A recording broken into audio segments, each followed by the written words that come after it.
مشعلونه خرڅوم که څوک یې اخلي. مشعلونه خرڅوم که څوک یې اخلي، خپل فکرونه خرڅوم که څوک یې اخلي. او رڼاګانې مې په رګ رګ کې خورې دي، رڼاګانې مې په رګ رګ کې خورې دي، او رګونه خرڅوم که څوک یې اخلي.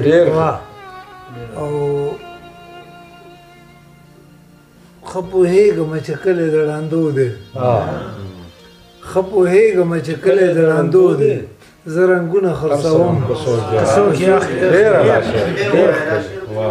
ښه پوهېږم چې کلی د ړندو دی، زه رنګونه خرڅوم که څوک یې اخلي. او د شمکورو چم ته راغلمه توکل دی، د شمکورو چم ته راغلمه توکل دی، لاټینونه خرڅوم که څوک یې اخلي. او مناسب نه وه د سرو زرو بازار دی، مناسب نه وه د سرو زرو بازار دی، خو ګلونه خرڅوم که څوک یې اخلي.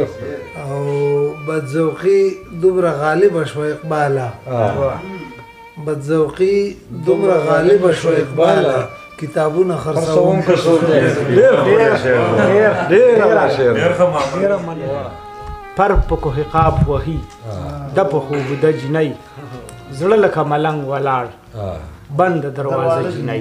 دغه شعرونو باندې صدر محفل شاه عبدالعزیز ارمان لنډ بهر کې دی.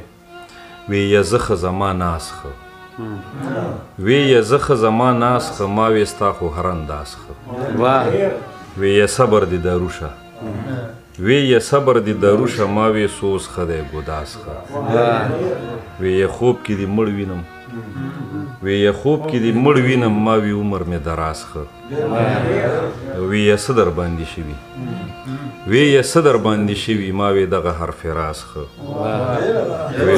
وی یه دومره پروان مکړه، وی یه دومره پروا مکړه، ما ویل ته بې نیازخه. وی یه عشق دی چرې کړی، وی یه عشق دی چرې کړی، ما وی دغه مې اعزازخه. وی یه حسن دی خوښیږي، وی یه حسن دی خوښیږي، ما وی ژوند له څه جوازخه. وی یه دوه ټکي په مینه، وی یه دوه ټکي په مینه، ما وی بد انجام آغازخه. وی یه مکه وسوځېږي، وی یه مکه وسوځېږي، ما وی مینه کې سربازخه. وی یه څه دی حقیقت دی، وی یه څه دی حقیقت دی، ما ویلې زه مجازخه. وی یه ما پسې به مړ شي، وی یه ما پسې به مړ شي، ما وی دا مې امتیازخه. وی یه ستا خاموشي ښه ده، ما وی ته زبان درازخه. وی یه ستا خاموشي ښه ده، ما وی ته زبان درازخه. وی یه زور د مینې څه دی، ما وی دا په هر محازخه. وی یه کم وطن دی خوښ دی، ما وی ځمکه د حجازخه.